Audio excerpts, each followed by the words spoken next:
আমার নাম মোহাম্মদ হাবিবুর রহমান। হাবিবুর রহমান, গাড়ি চালাচ্ছেন কত বছর চিরাং শহরে? প্রিয়ন শহরে চালাতেছেন 96 সাল থেকে? বাহ, মাতা এখনও চালাইতেছেন। আচ্ছা, চিরাং শহরে গাড়ি চালানোর সময় সবচাইতে কোন জিনিসটা আপনার বিরক্ত লাগে? মানে কোন গাড়ি আপনাদেরকে ডিস্টার্ব করে বেশি?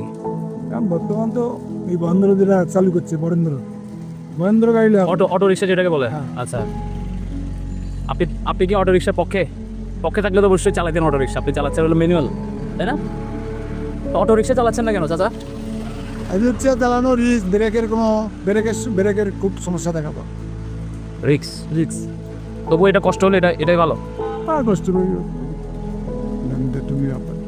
আচ্ছা, নিরাপদ জন্যই ডেইলি কত টাকা ইনকাম করেন আপনি? আমাদের ইনকাম আমার এখন বড় না, এখন শরীরের উপর প্রেশার দিই না বেশি। আচ্ছা, একটু হালকা করে 400-500। 400-500। গাড়ি কি নিজের না ভাড়া। ভাড়া গাড়ি? আচ্ছা কাকা, ধন্যবাদ, আপনার সাথে কথা বললাম, একটা সময় নষ্ট করলাম। এই চাচা 1996 সাল থেকে রিক্সা চালান। শত গাড়ি দেখেছেন, চলেছেন রোদে বৃষ্টিতে। তার কথার মধ্যে ছিল অভিমান, অভিজ্ঞতা আর শহরের অবহেলা।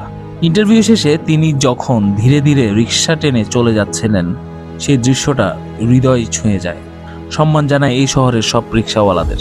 তারা শুধু রিক্সা চালায় না, তারা জীবনের বোঝা বইছে চুপচাপ প্রতিদিন।